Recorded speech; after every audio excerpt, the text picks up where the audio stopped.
datang sahabat-sahabat sekalian. Kita di ibadah Gereja Presbyterian Evangelical Indonesia Jakarta.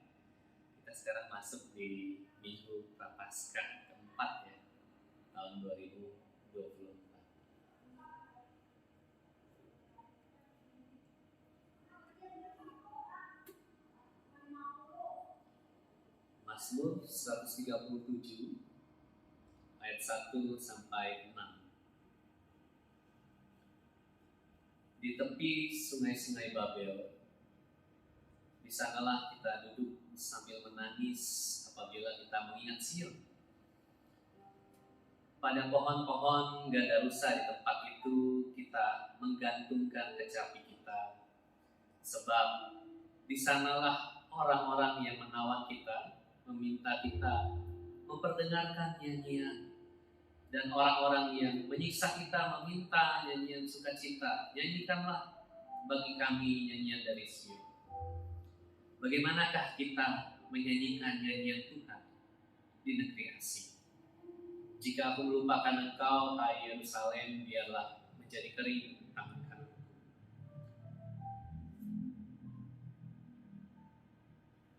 Biarlah lidahku melekat pada langit-langitku, jika aku tidak mengingat engkau, jika aku tidak jadikan Yerusalem puncak sukacita.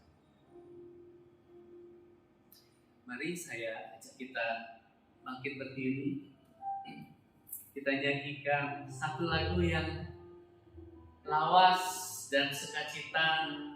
Kita datang kepada Tuhan memasuki gerbang.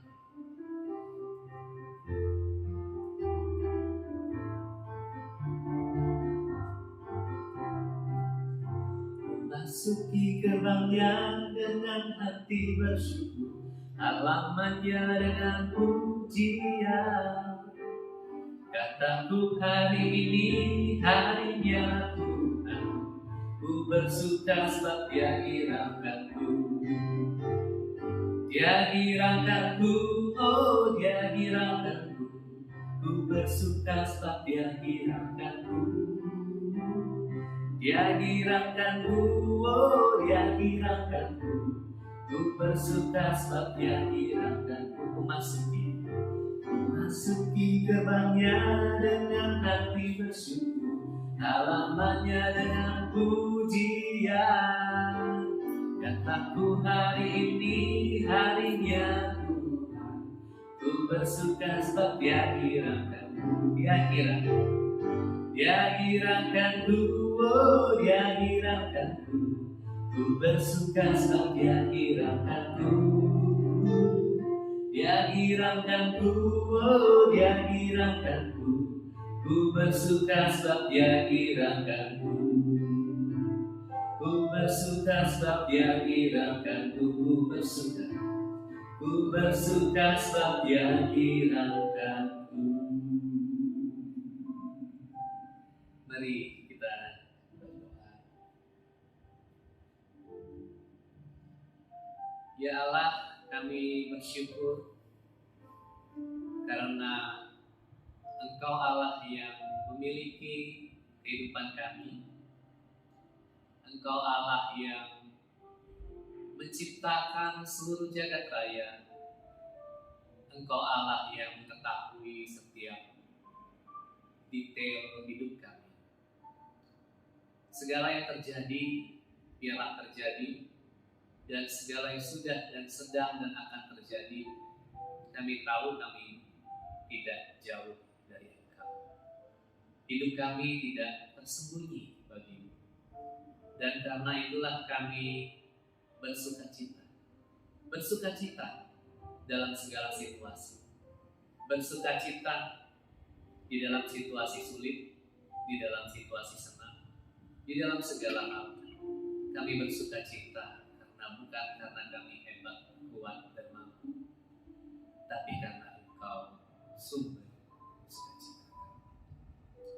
Terima kasih ya Allah, kami buka ibadah kami pada Minggu Prapaskah yang keempat ini hanya dengan satu nama yang indah, Yesus Kristus. Amin. Dengan tetap berdiri, kita nyanyikan segala puji syukur. Kita bersyukur apapun yang terjadi.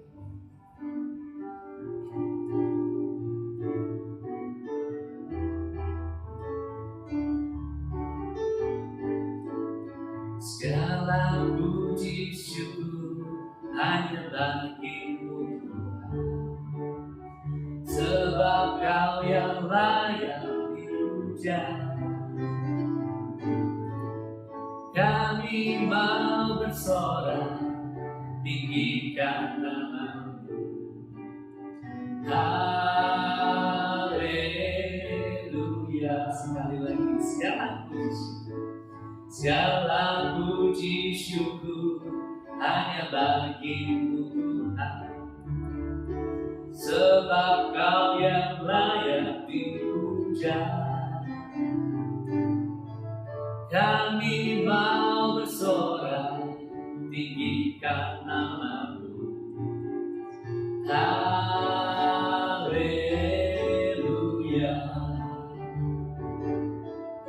Soraklah haleluya, soraklah haleluya, haleluya.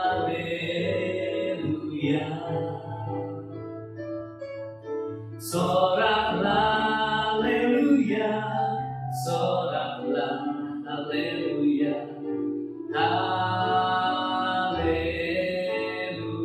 Segala puji syukur, segala puji syukur hanya bagi-Mu Tuhan, sebab Kau yang layak dipuja. Kami mau bersorak, tinggikan nama-Mu. Haleluya. Soraklah haleluya, soraklah haleluya, haleluya.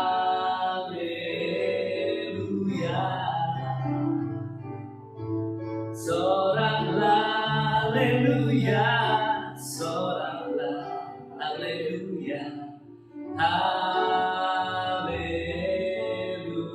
haleluya, haleluya, haleluya, haleluya.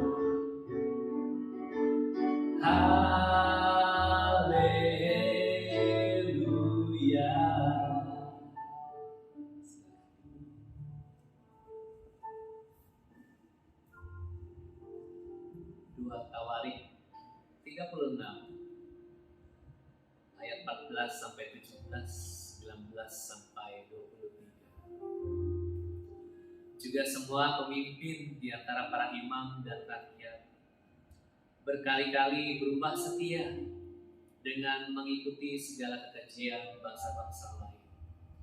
Rumah yang dikuduskan Tuhan di Yerusalem itu dinajiskan mereka. Namun Tuhan Allah, nenek moyang mereka, berulang-ulang mengirim pesan melalui utusan-utusannya, karena Ia sayang kepada umatnya dan tempat kediamannya. Tetapi mereka mengolok-olok utusan-utusan Allah itu, menghina segala firman-Nya dan mengejek nabi-nabinya. Oleh sebab itu murka Tuhan bangkit terhadap umat, sehingga tidak mungkin lagi pemulihan. Tuhan menggerakkan raja orang Kasdim melawan mereka. Raja itu membunuh teruna mereka dengan pedang dalam rumah kudus mereka, dan tidak menyayangkan teruna atau gadis, orang tua atau orang bebana. Semua diserahkan Tuhan ke dalam tangannya.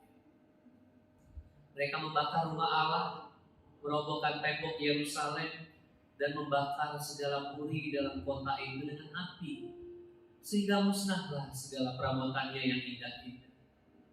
Mereka yang masih tinggal dan yang luput dari pedang diangkutnya ke Babel, dan mereka menjadi budaknya dan budak anak-anaknya sampai kerajaan Persia berkuasa. Dengan demikian, genaplah firman Tuhan yang diucapkan Yeremia, sampai tanah itu pulih dari akibat dilalaikannya, tahun-tahun Sabatnya, karena tanah itu tandus selama menjalani Sabat, sehingga genaplah 70 tahun.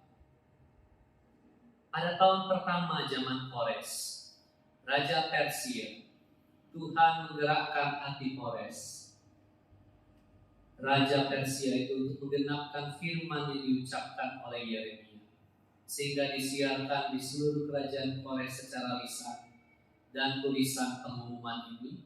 Beginilah perintah Kores Raja Persia: segala kerajaan di bumi telah dikaruniakan kepadaku oleh Tuhan Allah semesta langit. Ia menugaskan aku untuk mendirikan rumah baginya di Yerusalem yang terletak di Yehuda. Siapa di antara kamu termasuk umatnya, Tuhan Allahnya menyertainya, dan biarlah dia berangkat pulang. Efesus 2 ayat 4-10. Tetapi Allah yang kaya dengan rahmat, oleh kasih-Nya yang besar yang dilimpahkannya kepada kita, telah menghidupkan kita bersama-sama dengan Kristus, sekalipun kita telah mati oleh kesalahan-kesalahan kita. Oleh kasih karunia kamu diselamatkan. Dan di dalam Kristus Yesus Ia telah membangkitkan kita juga, dan memberi tempat bersama-sama dengan Dia di surga, supaya pada masa yang akan datang Ia menunjukkan kepada kita kekayaan kasih karunia-Nya yang melimpah-limpah, sesuai dengan kebaikan-Nya terhadap kita dalam Yesus Kristus. Sebab karena kasih karunia kamu diselamatkan oleh iman. Itu bukan hasil usaha, tetapi pemberian Allah. Itu bukan hasil pekerjaanmu. Jangan ada orang yang memegahkan diri, karena kita ini buatan Allah, diciptakan dalam Kristus Yesus untuk melakukan pekerjaan baru yang dipersiapkan Allah sebelumnya. Ia mau supaya kita hidup di dalamnya. Marilah kita menyambut firman Tuhan pada hari ini, dan marilah kita naikkan pujian firman kita.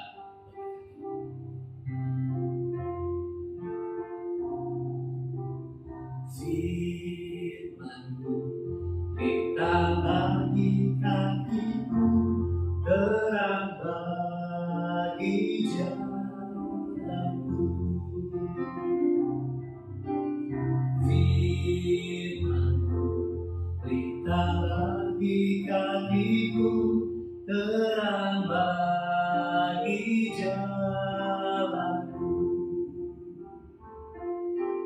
Waktu ku bimbang dan hilang jalanku, tetaplah Kau di sisiku, dan takkan ku takut asal Kau di dekatku, besertaku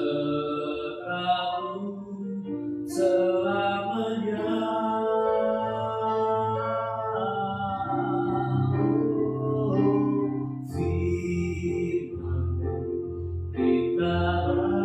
Kakiku terang bagi jalanku.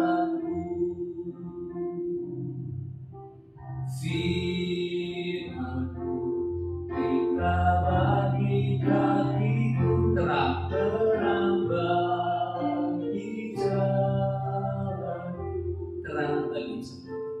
Terang bagi jalanku.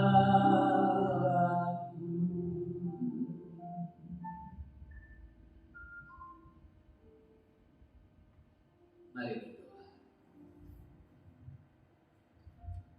Ya Allah, kami datang kepadamu.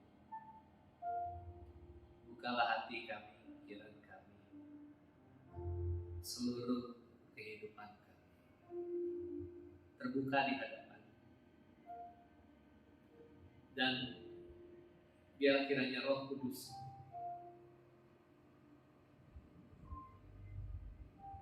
menjumpakan kami dengan kebenaran.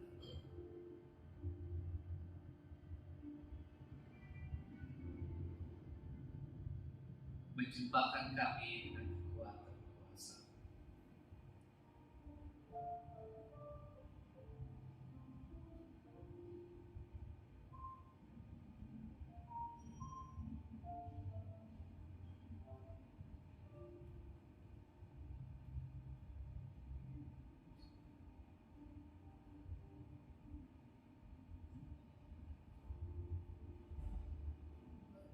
Jumpakan kami dengan kehadiran-Mu.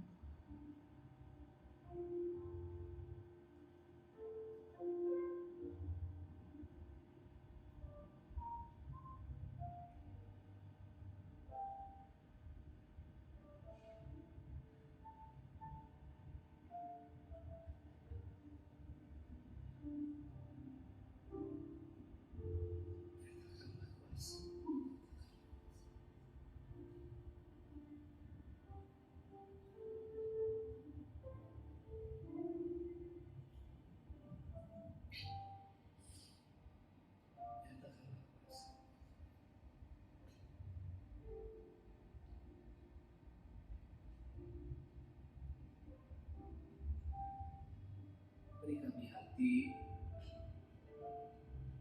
yang mendengar.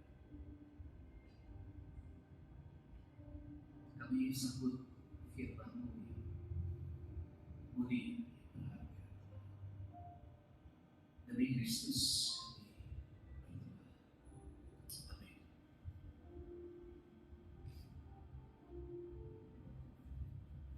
Bacaan kita pada hari ini terambil dari Yohanes pasal 3 ayat 14 sampai 21.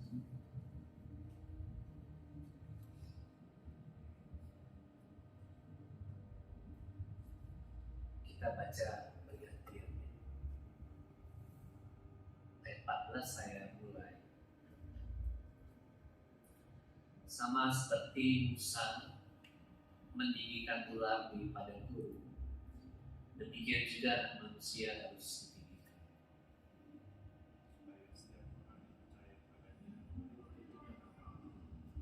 Karena begitu besar kasih Allah akan dunia, sehingga Ia telah mengaruniakan anaknya yang tunggal, supaya setiap orang yang percaya kepada tidak binasa, melainkan beroleh hidup yang kekal.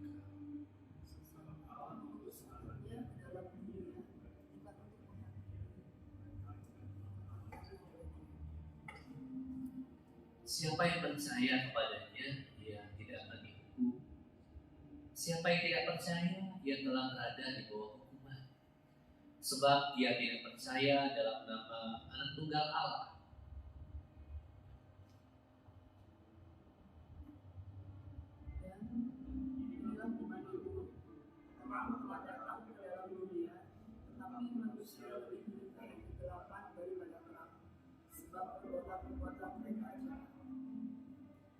Sebab barang siapa berbuat jahat, membenci terang dan tidak datang kepada terang itu, supaya perbuatan-perbuatannya yang jahat itu tidak nampak. Tapi barang siapa melakukan yang benar, ia datang kepada terang, supaya menjadi nyata bahwa perbuatan-perbuatannya dilakukan dalam Allah.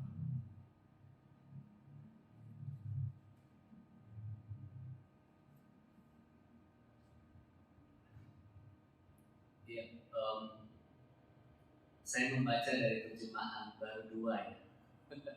Jadi ada sedikit terselisih kata dengan terjemahan baru yang pertama dalam slide kita. Ya, this is the new beginning. Ini adalah sebuah permulaan yang baru. Momen-momen kehidupan kita, Allah izinkan kita untuk tiba pada satu momen permulaan baru. Bagi beberapa orang, barangkali momen itu adalah momen yang kosong. Orang diriset kembali kepada titik nol. Tapi barangkali momen itu bisa dibaca sebagai satu new beginning, permulaan yang baru. Karena barangkali demikianlah teks yang kita baca pada hari ini mau mengajak kita untuk merenungkan momen itu. Pada Mazmur yang kita baca, pemazmur bertanya, bagaimana mungkin kami menyanyikan nyanyian mazmur di negeri orang asing? Dalam arti dua tawarik memberikan konteks kepada kita bahwa umat itu berada pada pembuangan. Mereka dibuang. Umat Tuhan pada waktu itu beberapa kali mengalami pembuangan. Dibuang ke Asyur. Asyur menjajah, mereka ditawan, dibuang ke tanah Asyur. Lalu kemudian masuk Babel di dua tawarik tadi. Bangsa Babel menjajah, mereka ditawan, dibuang ke Babilonia. Lalu terakhir masuk bangsa Persia, menjajah mereka, menawan mereka, membuang mereka. Lalu mereka ditawan di tanah Persia. Sampai setelah pembuangan umat itu tidak punya tanah sama sekali. Kita tahu sampai pada zaman Yesus. Mereka bertanya-tanya, 400 tahun setelah pembuangan tidak ada firman Tuhan, tidak ada sabda Tuhan. Umat Tuhan bertanya, di mana Allah? Apakah Allah tidak lagi bersabda? Apakah Allah tidak lagi berfirman? Tapi Injil yang kita baca mengajak kita untuk merenungkan bahwa setelah 400 tahun Allah terkesan diam, tidak bersuara, tidak berbicara, tidak menyampaikan pesan apapun, lalu Kristus datang. Tapi ternyata Kristus datang pun Kristus harus mengalami penderitaan dan disalib, digantung di salib. Orang bilang bagaimana Allah melakukan hal yang demikian? Bahkan Allah sendiri harus digantung di salib melalui Yesus Kristus. Injil-injil lain melihat bahwa salib adalah sebuah kehinaan. Jelas salib adalah sebuah kehinaan. Karena hanya kriminal kelas berat yang mati digantung di salib. Itu adalah hukuman yang penuh untuk pelaku kejahatan yang juga penuh. Para pembunuh, para kriminal kelas kakap, mereka digantung di salib. Dan Yesus adalah Allah yang turun dengan kehidupan yang baik, toh dia mengalami penderitaan salib. Direndahkan, dihina, diludahi, disiksa, tergantung di salib. Kitab Injil Matius, Markus, Lukas mengatakan bahwa salib adalah kehinaan. Tapi Yohanes, Injil Yohanes mengajak kita untuk merenungkan dari sisi lain salib itu. Ternyata salib bukan sekadar kehinaan, tapi salib itu juga adalah kemuliaan. Maka Injil Yohanes tidak pernah mengatakan bahwa Yesus mengalami kehinaan di salib. Injil Yohanes selalu mengatakan bahwa Yesus ditinggikan. Tiang gantungan yang tinggi itu kemudian mendapatkan makna baru. Bukan lagi penghinaan, bukan lagi kehinaan, bukan lagi perendahan atau kerendahan, tapi salib gantungan yang ditinggikan itu persis dimaknai oleh Yohanes sebagai ditinggikannya dia anak manusia, dimuliakannya dia anak manusia. Injil yang kita baca tadi mengajak kita untuk membandingkan antara Yesus yang ditinggikan, digantung di salib itu dengan tongkat ular Musa yang ditinggikan pada zaman Musa. Kita tahu kisahnya ya, kita kembali sedikit pada zaman Musa pada waktu itu.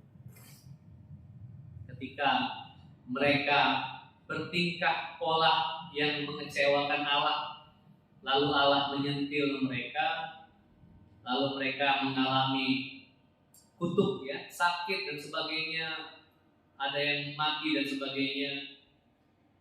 Lalu Allah memerintahkan kepada Musa, ambil tongkat ular itu, memang bentuknya seperti ular tedung, ular kobra tembaga. Lalu pancangkan itu, tinggikan itu, dan setiap orang yang melihat kepada tongkat ular tembaga itu, dia akan menjadi sembuh. Ada yang dipatuk ular beneran pada waktu itu, ya kan, ada yang mengalami kutuk. Allah marah pada waktu itu, menatap kepada patung ular kobra atau ular tedung itu, maka dia disembuhkan. Persis salib bisa dilihat sebagai kehinaan, tapi Yohanes melihatnya sebagai peninggian, penghormatan kepada Sang Kristus anak manusia. Ular pun demikian, betul? Ular sering mendapatkan konotasi makna yang negatif, betul ya? Apalagi masuk perspektif Western paradigm, ya, perspektif dari Barat yang melihat bahwa ular itu sebagai sesuatu yang jahat, ular naga, betul kan ya?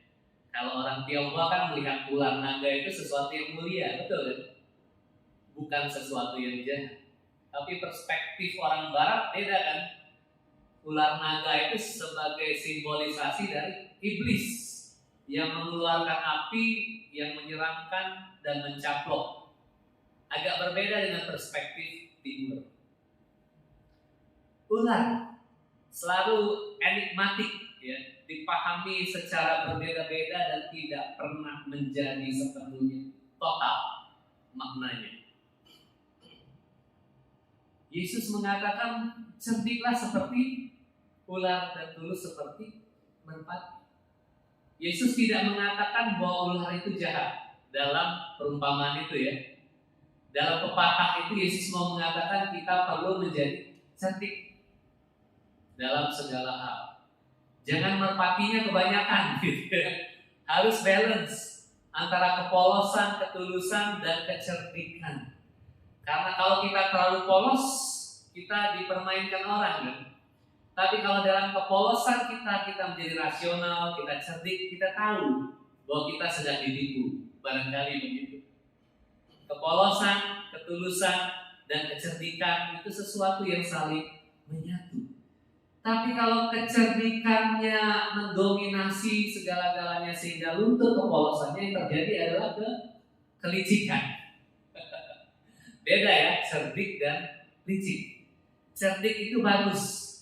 Kita tahu bahwa kalau kita mau ditipu, barangkali begitu. Itu cerdik, begitu ya, akalnya banyak. Tapi kalau licik berbeda lagi, kita mengakali dan merugikan dan merusak orang lain, orang sekitar kita, orang di dekat kita. Itu ular. Dan kita tahu bahwa ular yang mematikan bisanya itu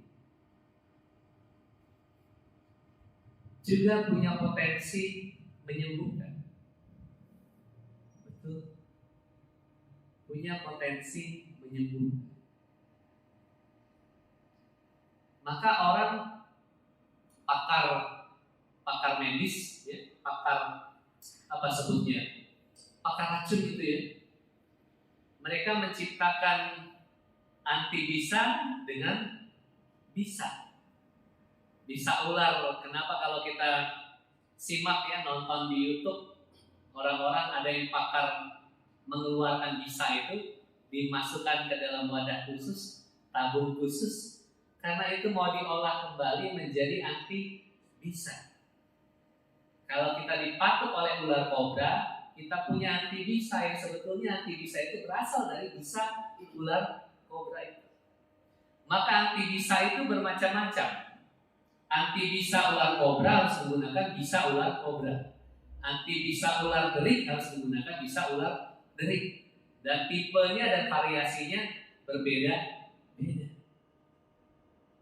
Dari bisa, itu bisa muncul sesuatu yang menyembuhkan. Orang bisa mengatakan bahwa bisa itu mematikan, ya. Orang bisa mengatakan bisa ular itu membunuh, bisa membunuh, iya. Tapi di balik bisa ular kobra yang bisa mematikan dan membunuh itu, orang bisa mengolah menjadi anti bisa yang menyembuhkan. Persis di sana juga ketika kita menggunakan obat. Orang sehat, orang bugar tidak perlu obat. Betul ya? Yang perlu adalah berenang. Betul ya, Pak Didin? Kebugaran melampaui kesehatan. Sehat itu normal, bugar perlu upaya. Betul ya? Dengan exercise, dengan latihan, dan seterusnya. Orang sehat, orang bugar tidak perlu obat. Orang sakit perlu obat. Tapi logika obat itu sebetulnya, obat itu sendiri adalah racun. Racun yang meracuni racun yang disebabkan oleh virus, bakteri, dan sebagainya. Jadi sebetulnya orang sehat tidak butuh racun. Tapi orang sakit butuh racun yang akan mematikan bakteri, virus, dan sebagainya yang membuat tubuh kita sakit. Dari obat bisa menyembuhkan, bisa juga membunuh. Dari bisa racun ular bisa mematikan, tapi juga bisa menjadi penanggulangan atas racun yang mematikan. Salib itu perendahan, iya betul. Tapi Yohanes melihat dalam lensa lain. Dalam lensa apa yang dia lihat? Lensa cinta kasih Allah.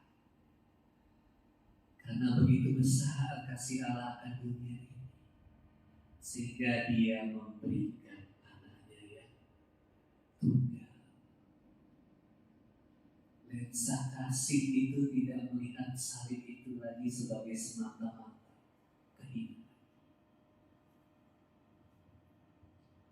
Problem kita, masalah yang kita hadapi, tidak perlu kita lihat sebagai sebuah kehinaan, trauma yang kita alami, bahkan tragedi di masa lalu. Tidak perlu menjadi racun yang mematikan. Anda yang merasa dirugikan hari ini, Anda yang merasakan kehilangan hari ini, Anda yang dirongrong oleh masa lalu, sampai pada hari ini, lihat dalam lensa yang lain. Mungkin sekali terbatas kita mengerti waktu kita mengalami. Kenapa aku hari ini mengalami ini? Kenapa aku hari ini mengalami ditinggalkan oleh orang lain? Kenapa aku hari ini mengalami problem ini?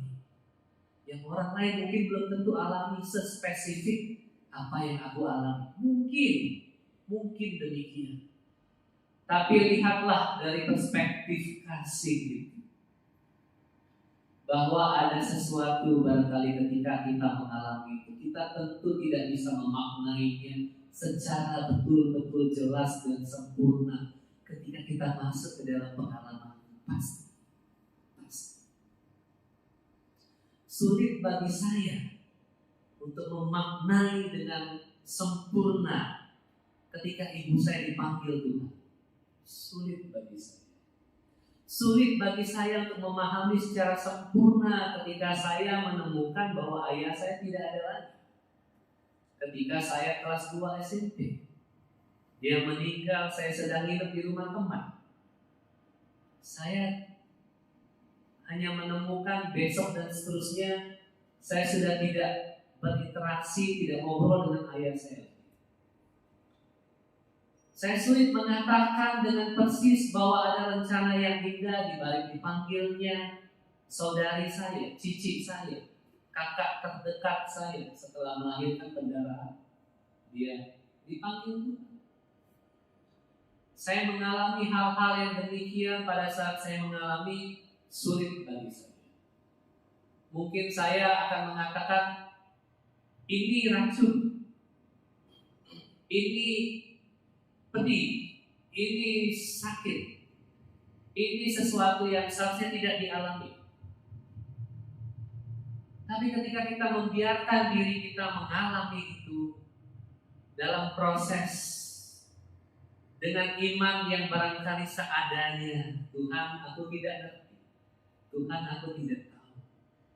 Tapi kalau satu yang aku tahu bahwa Engkau itu adalah kasih, maka aku akan tahu kemudian dari pengalamanku bahwa pada titik hari ini aku mengalami, kalau aku terus melangkah dan melihat Engkau adalah kasih, sampai akhirnya aku akan tahu dengan lebih utuh, lebih baik, lebih sempurna, lebih dewasa. Amin. Dengan satu saja saya minta, percaya Dia adalah kasih. Tahu satu itu saja. Yohanes selalu bicara kasih. Allah itu kasih. Apapun yang Anda dan saya alami hari ini, titik nolkah, penderitaankah, pengalaman ditinggalkankah, barangkali pengalaman untuk mengakhiri diri sendiri, barangkali saya tidak tahu. Apapun pengalaman yang kita masuki pada hari ini, terima itu, buka hati dan diri kita, dan terimalah iman dan pengharapan bahwa Dia adalah kasih. Titik nol itu bukan lagi menjadi sesuatu yang menghinakan kita. Kelemahan dan keterbatasan dan kekurangan kita bukan lagi menjadi sesuatu yang kemudian kita anggap hina. Tidak. Titik nol bisa jadi adalah sebuah permulaan yang baru. Setiap kali Anda dan saya dihantam oleh kekecewaan, masalah, penderitaan, pengalaman apapun itu, kembali ke titik nol berarti Allah menuntut kita pada suatu pengalaman yang baru. Dan percayalah, Dia adalah kasih. Kalau anaknya saja diberikan, hidupnya diberikan, hidup kita pasti dikasih. Mari gereja, mari berdoa.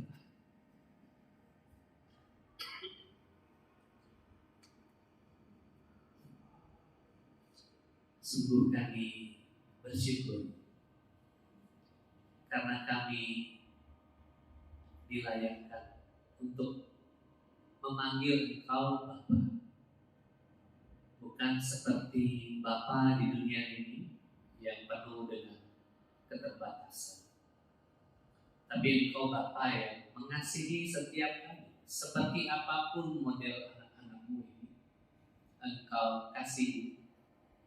Dan biarlah kami yang hari ini barangkali sedang menghadapi pergumulan kami masing-masing. Bahkan sebagai komunitas juga kami bergumul. Tapi biarlah melalui semua yang kami alami, kami tidak perlu menjadi pahit, menjadi bitter, menjadi terpuruk oleh kekecewaan. Karena ketika kami berada di titik nol, kami tahu berarti itu adalah suatu permulaan yang baru. The new beginning. Dan the new beginning adalah karya Engkau semata-mata. Seperti Rasul Paulus yang mengatakan, bukan karena usaha kami, bukan karena kami bisa mengontrol segala sesuatu, bukan. Kami tidak bisa, tapi semata-mata oleh anugerah. Semata-mata oleh anugerah.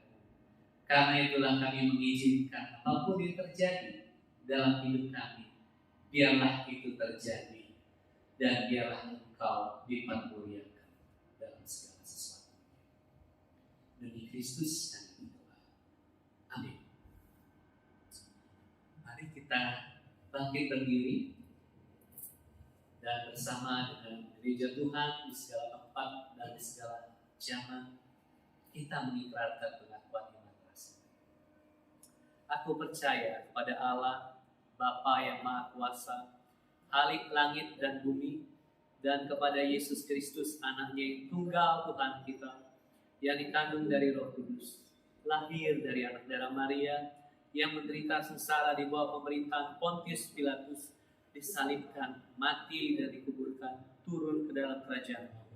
Pada hari yang ketiga, bangkit pula dari antara orang mati, naik ke surga, duduk di sebelah kanan Allah, Bapa yang Maha Kuasa. Dan dari sana ia akan datang untuk menghakimi orang yang hidup dan yang mati. Aku percaya kepada Roh Kudus, gereja yang kudus dan am, persekutuan orang kudus, pengampunan dosa, kebangkitan tubuh, dan hidup yang kekal. Amin. Silakan.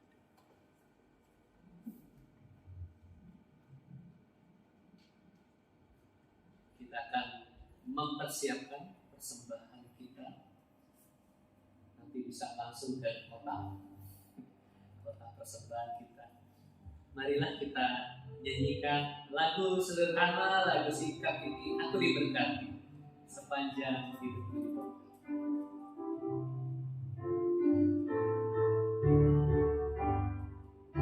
Aku diberkati sepanjang hidupku, diberkati. Bila bangkit pagi hari, siang berganti malam, aku diberkati. Aku diberkati sepanjang hidupku, diberkati. Bila bangun pagi hari, siang berganti malam, aku diberkati. Mari berdoa. Sungguh kami bersyukur, terima kasih atas berkat-Mu, ya Allah, sehingga kami ada sebagaimana kami ada. Terima kasih. Dan terima kasih juga karena kami bisa memberi dari apa yang kami punya. Pemberian yang sederhana, dan biarlah kiranya ini Engkau pakai bagi hormat kemuliaan-Mu. Terima kasih ya Allah. Kami berdoa buat GPI Jakarta ini, biarlah Tuhan terus menuntunnya, dan biarlah gereja ini, komunitas kecil ini menjadi berkat dengan segala cara yang Tuhan tuntun. Apapun yang terjadi, Engkau Allah yang memiliki gereja, Engkau Allah juga yang memiliki kehidupan kami. Kami sedang bergumul dengan hal-hal yang khusus yang barangkali juga kami tidak bisa ceritakan kepada orang lain secara detail. Tapi kami tahu Engkau Allah yang peduli, Engkau Allah yang memperhatikan. Kiranya ya Allah, dalam setiap pergumulan kami, Engkau campur tangan. Biarlah hati kami peka bahwa Engkau adalah kasih, sehingga kalaupun masalah kami tidak buru-buru selesai, kami tahu dan mengalami Engkau sebagai kasih, sebagai sumber kasih sempurna bagi kami. Sehingga kami tidak perlu cemas setiap hari atau khawatir setiap hari. Karena seluruh hidup kami dan semua yang diizinkan terjadi, itu tidak lepas dari perhatian dan kasih sayang Allah. Terima kasih ya Allah. Ini doa kami yang kami sampaikan demi Kristus Yesus Tuhan. Amin. Mari kita bangkit berdiri, dan marilah kita akhiri ibadah kita dengan iman, dengan pengharapan. Kita nyanyikan bahwa setiap langkah kita ini diatur. Langkahku diatur oleh Tuhan, dan tangan kasih-Nya membimbingku di tengah badai dunia menakutkan. Hatiku tetap tenang teduh, tiap langkahku ku tahu Tuhan yang pimpin.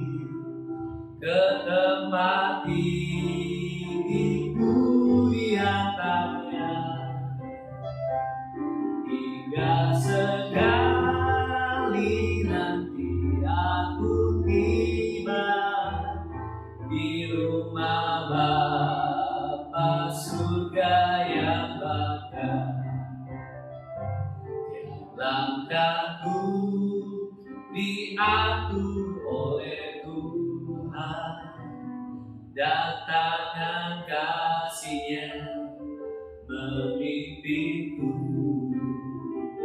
Di tengah badai dunia menakutkan, hatiku tetap tenang teduh.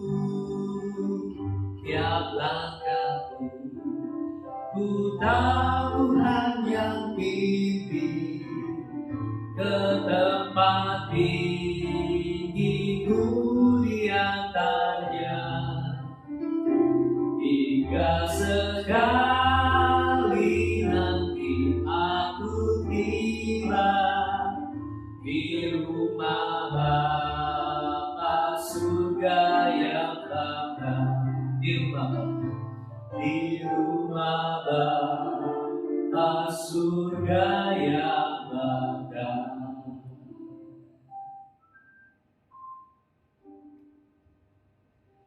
Marilah kita kembali ke dalam kehidupan kita dengan tidak takut, tidak khawatir, tetapi percaya bahwa Dia Bapa yang kekal, yang menyertai dan mengasihi kita, sehingga kita kembali di dalam kekuatan dan kuasa-Nya, menjadi murid Kristus yang percaya, menjadi murid Kristus yang tidak perlu merasa hina, karena Dia yang tersalib, kehinaan menjadi sesuatu kehormatan.